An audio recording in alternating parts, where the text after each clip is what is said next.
হ্যাঁ, ঘরে যাও, গিয়ে শুয়ে পড়ো তুমি। আর রান্নাটা করে নেই। কি কষ্ট হচ্ছে? তাহলে বমি আসতেছে? বমি হবে? বাইরে নিয়ে যাবো? বাবাদের দুজনের বমি। সকালের অনেক অনেক শুভেচ্ছা বন্ধুরা। কালকে রাত 1টা-1:30টার দিকে হঠাৎ করে শরীরটা মানে কেমন যেন ঘুম ভেঙেছে, ঘুম ভেঙে পরে গা গোলাচ্ছে। ছুটে বাইরে যেতে না যেতেই বমি করলাম। আর সারা রাতটা সেখান থেকে পেট ব্যথা আর পেট ব্যথা। এই উঠলাম ফার্স্ট সকালে, এখন ভোর 5টা 10 সকাল হয়ে গেছে আর কি। 5টা, সাড়ে 5টা 10-15 হয়েছে। তা দুবার পাতলা পায়খানা হয়ে গেল আর শরীরটা খুব খারাপ। আমি খুব কষ্ট করে কথা বলছি। পেট ব্যথা করছে, নাভির ওখানে যেন কিনকিন করে ব্যথা শুরু হয়ে গেছে। আজকের বোধহয় মিস্ত্রি কাজ করতে আসবে, তাই ভাবছি আমি ওই কালকে যেখানে বমি করেছি সেখানে পরিষ্কার করে দিয়েছি। তা বালতিতে করে জল নিয়ে আসতে গিয়ে গা হাত পা ঠকঠক করে কাঁপছে। শরীরটা একদম ভালো লাগছে না। এখানে মনে হচ্ছে যেন শুয়ে পড়ি এই 5তলায়। খুব খারাপ লাগছে। তো যাই হোক, আজকে পর্বটা দেখো। ঘরের দিকে চলে যাচ্ছে। এখন দেখলাম মিস্ত্রি এসছে, রান্না বান্না করি। ছেলেটার একটু ডেকে তুলি, ওকে তুললে খুব সহযোগিতা হয়। তো ভাত বসিয়ে দিয়েছি। ভাত বসাতে গিয়ে আমি বাবুকে ডাকতে এসে আনছে, বা ও উঠলে একটু কাজবাজ করে দেয়। এ হঠাৎ করে দেখছি ও কাঁদতে কাঁদতে উঠছে, বলছে আমার বমি পাচ্ছে। দেখো, ও বমি করেছে। আমাদের কি হয় আমি ব্যাপারটা বুঝলাম না। দুজনের একসাথে জ্বর হলে একসাথে, পায়খানা হলে একসাথে। আমার আবার দুবার পাতলা পায়খানা জলের মতো, এরও পায়খানা পাচ্ছে। কিছু খাওয়া পড়িনি। আমি বলছি কালকে আলু মাখা দিয়ে গরম ভাতে জল দিয়ে খেয়েছি, প্রচণ্ড গরম ছিল তো রাত্রে। এবারে জ্বরও হলে একসাথে হয়। ছেলেটারও শরীর খারাপ, ওদিকে মিস্ত্রি কাজে এসছে। একটা গ্যাসের ট্যাবলেট খাবো। আমার নাভির গোড়াটা খুব কিনকিন করে ব্যথা করছে।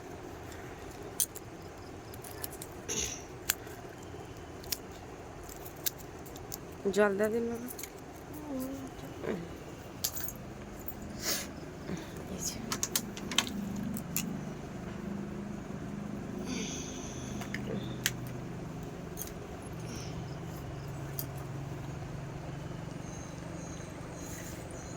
ও বাবা রে, বেরিয়ে যাচ্ছে না যে।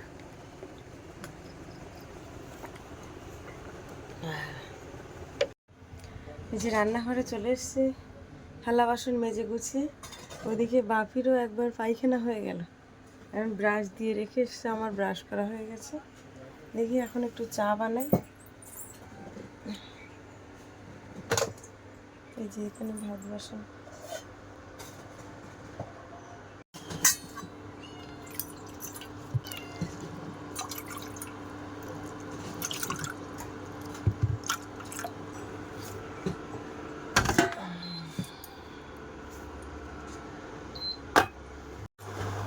একটু আদা থেতো করে দিচ্ছি।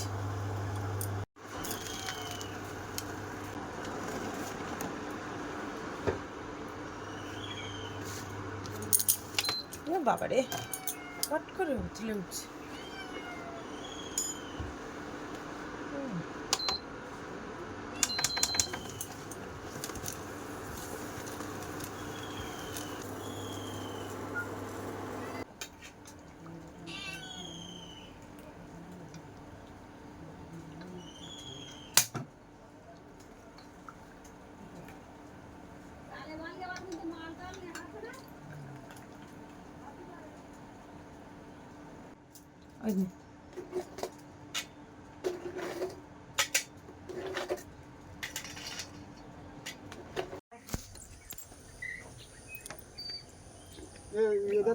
মা এদিক থেকে বন্ধ করে দিয়েছে।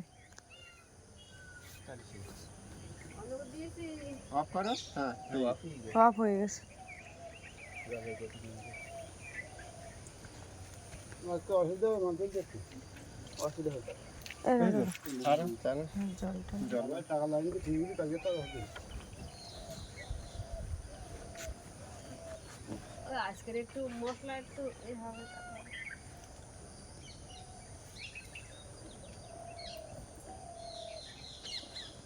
সিমেন্টে জমিয়ে দিয়ে দিতে হবে যাবো টুকটাক দলে ডাল দাও সে আলাদা কথা যার যেখানে ভোট দেওয়া যাচ্ছে সে সেখানে দেয়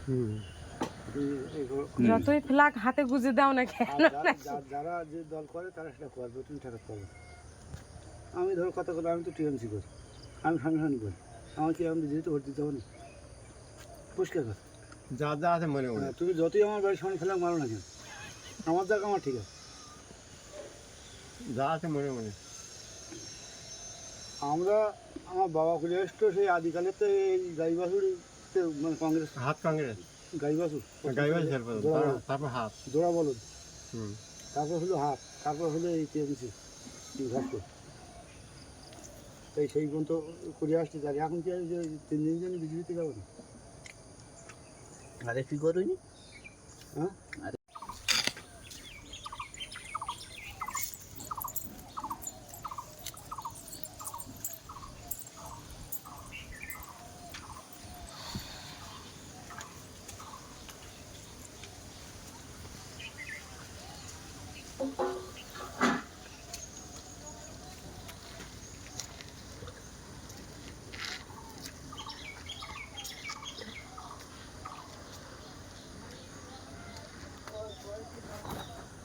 আমি এখন জল ভরিনি জলগুলো বোতলে ভরে নি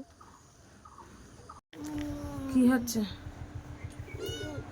হ্যাঁ ঘরে যাও গিয়ে শুয়ে পড়ো তুমি আর রান্নাটা করে নি কি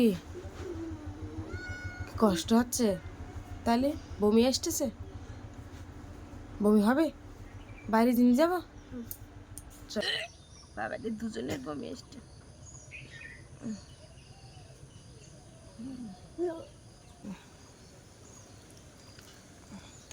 শরীরটা খুব খারাপ খুব শরীর খারাপ বাপির ধরে এই 2 বার বমি হলো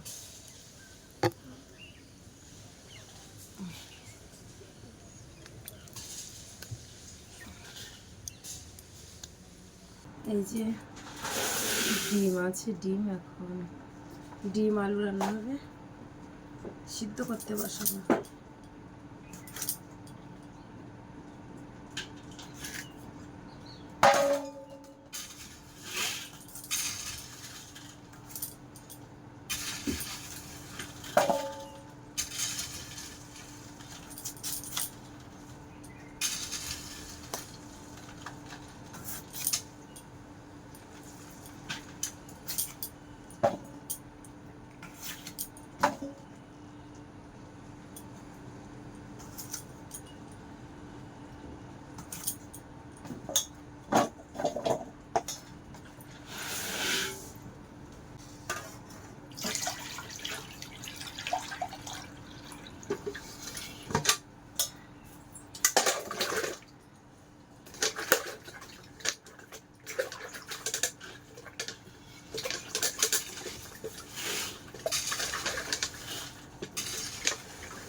এদিকে উচ্ছে আলু চাষে দিয়েছি।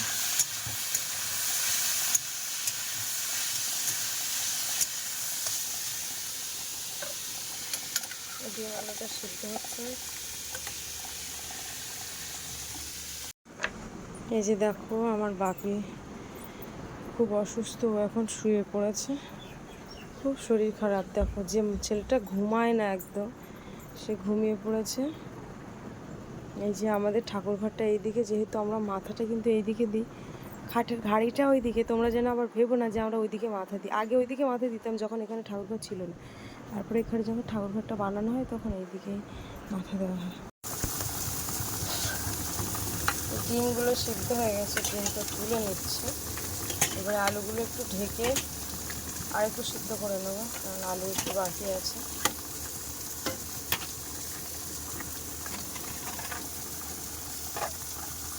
ওদিকে উচ্ছে ভাজা হয়ে গেছে, আর আলুগুলো ভালোভাবে সিদ্ধ হতে হবে।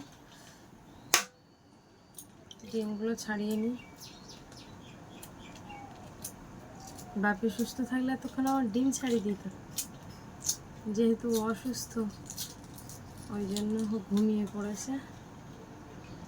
শরীরটা কতটা নার্ভাস, এদিকে সামনে পরীক্ষা সোমবার থেকে, আর ছেলেটা অসুস্থ হয়ে গেল।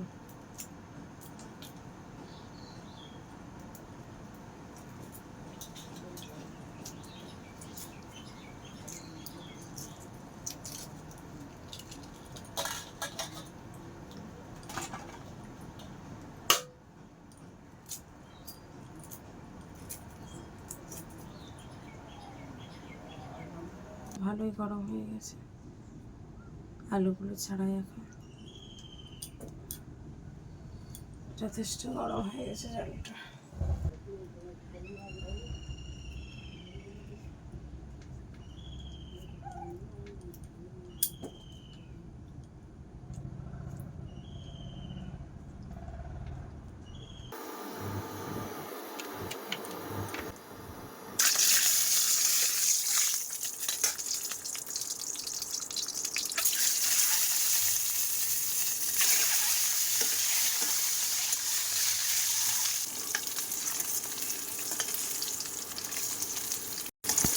ডিমগুলো লাল করে ভেজে নিয়েছি, তুলে নেব।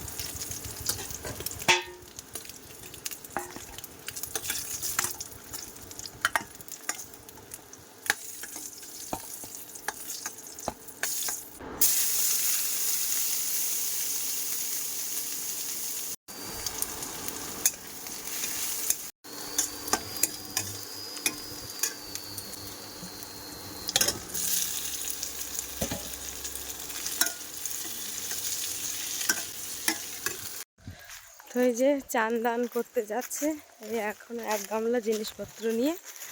আর ওদিকে বাকি তো ঘুমিয়েই আছে। আমার রান্না হয়ে গেল, ওর ঘুম ভাঙেনি, তা ওকে ডাকবো না, ওর শরীর খারাপ যেহেতু, দুজনেরই শরীর খারাপ, কিন্তু আমার তো করতেই হবে, কিছু করার নেই। তো ও রেস্ট নিক, ও যখন ঘুম থেকে উঠবে তখন দুটো খাইয়ে দেব, তার আগে ওর ডাকবো না আমি, কারণ ডাকলে ওর খুব অসুবিধা হচ্ছে। কারণ অসুবিধা হবে, শরীর দুর্বল হয়ে গেছে, বমি করেছে যেহেতু। আর মিস্ত্রিরা মানে একবারই করে খাওয়া দাওয়া করবে। তো এখন তো 8টার উপরে বেজেছে, 8:30টার উপরে বেজে গেছে, তো 9:30টার দিকে হয়তো ভাত দেব। এখন এই আমি একটু চান দান করে যাই, গুছিয়ে জামা কাপড়গুলো কেচে তারপরে দুটো ভাত দেবো ওদেরকে।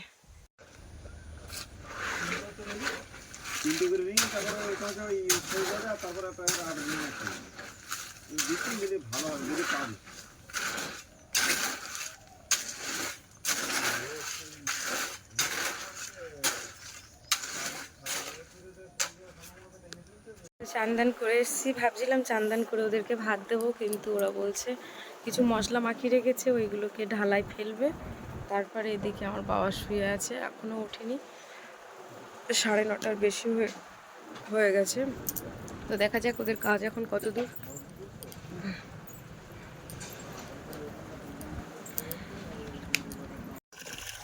আমি কালকে 55 রয়ে গেলাম, আমার বলে এর ভাড়া তো শুধু ঠিক আছে।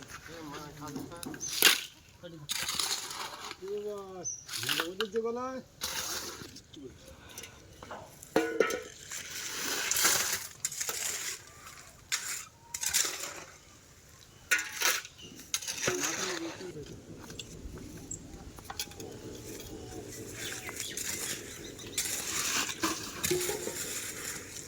হালকা দুটো কোচ করে থাকে হ্যাঁ দুটো বেলা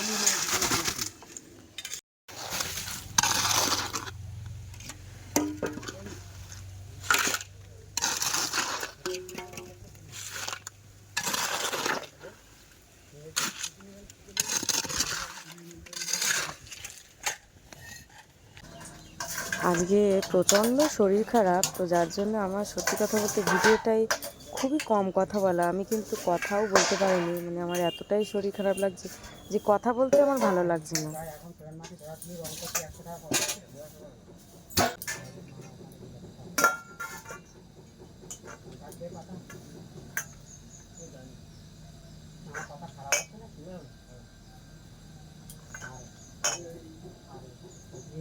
আমি জানি না আমরা খাওয়ার লোক কিন্তু আমরা পাবো না, আমরা কিন্তু বড়াই দিচ্ছি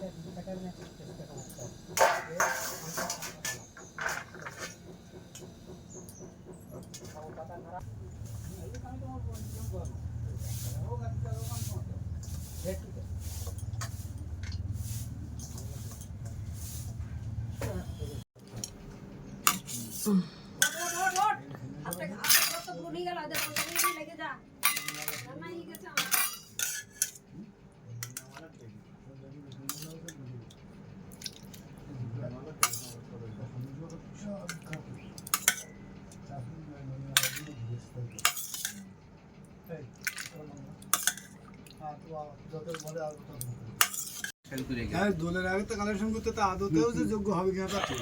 হ্যাঁ বর্ষাকালে ফেলবে লাস্ট। না না বলতে হতো তুমি যোগ্য করতে পারো। লবণ আর ভাত নিয়ে এসছে, গরম ভাতে জল দিয়ে। আর ওই তেঁতুলটা দেখো বাবা, ওই হচ্ছে তেঁতুল।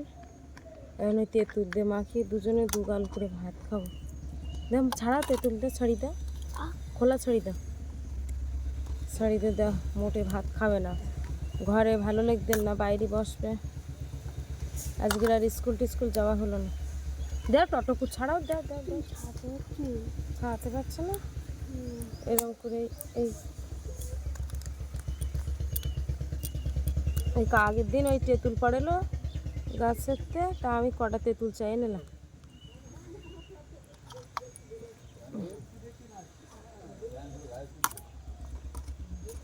দেখুন বাবার লবণে পুড়ি দিত, লবণে পুড়ি দিয়ে ফেলেছে।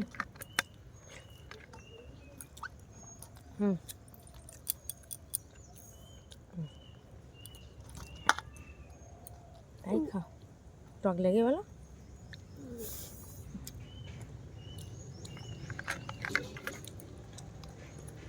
ওদিকে মিস্ত্রিদেরকে খাইয়ে দিয়ে থালা বাসন ধুয়ে মেজে এসে তারপরে বাপি আর আমি বসছি। তো ঘরে বসতে চাইছিল না বলে বাইরে এসছি, বলছে ফাঁকা জায়গায় চলো, আমার শরীর একদম ভালো লাগছে না। খাওয়াচ্ছে না,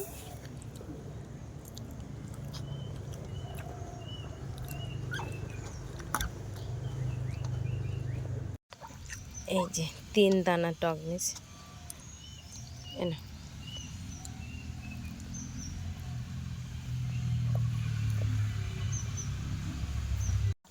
এই যে দুটো পান্তা খাওয়ালাম, 2-4 গাল খেয়েছে, একদম খায়নি, শুধু এই ঝোলটা একটুখানি খেয়েছে।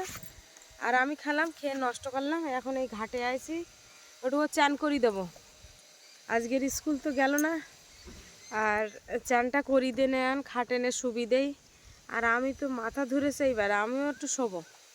বিড়ালটাও চান করবে বলে আসতেছে, এদিকে আয়। তা কী করি, তা কি আর ওর সময়ও লাগবে চান করাতে, গায়েটায় গন্ধ হয়ে গেছে, অনেকদিন চান হয় না, ওর সময় পাচ্ছি না, চান করাতে পারছি না। ও বাবা হারি দেখ কোন যে শুয়ে পড়তে, দেখ দারুণ হাওয়া দিচ্ছে তো, নার্ভাস হয়ে গেছে, যেখানে সেখানে শুয়ে পড়তে। ওঠ হয়ে যেত, ওঠ ওঠ, চানটা করি না, চানটা করি না, চানটা করো, দেখো শরীরটা এখন সেলাগ লাগবে না, ওঠ। তো বন্ধুরা, আজকে ভিডিওর পর্বটা আমি এইখানে শেষ করছি, আর বড় করছি না। আমারও খুব একটা যে ভালো লাগছে না একদম, তো আজকে ভিডিওর পর্বটা কেমন লাগলো, আর আজকে থেকে ঘরের কাজ শুরু হয়ে গেল, আজকে থেকে মিস্ত্রি এসে গেছে। কদিন তো গাড্ডা ঘোড়ার কাজ বাজ হয়েছিল, তো যাই হোক দেখা যাক। আর বাপের বাবা তো আবার বলছে ঘরের মিস্ত্রি কাজ করবে, ও নাকি কলকাতায় চলে যাবে, কলকাতায় না আন্দামানে চলে যাবে। তো আন্দামানে চলে যাবে, ঘরে যখন ছাদ দেবে তখন আসবে, তা কবে দেয়, আবার তারপরে আসবে, আবার এসে আবার চলে যাবে, যখন ঘর আবার প্লাস্টার হবে তখন আবার আসবে। তো যাই হোক, জানি না, পরিস্থিতি খুব খারাপ, বুঝেছো, খুব খারাপ। তো হাসিও লাগে, মানে বুঝতেই পারছো আমার সিচুয়েশানটা। কিছু কিছু মানুষ বুঝবে না যারা আমায় বাজে মন্তব্য করবে।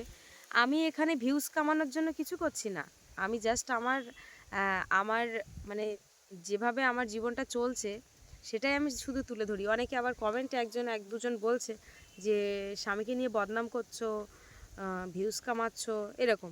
আমি ভিউজ কামানোর জন্য কিছু করছি না, সেটা আমার যারা কন্টিনিউ ভিডিও দেখে তারা অবশ্যই জানে।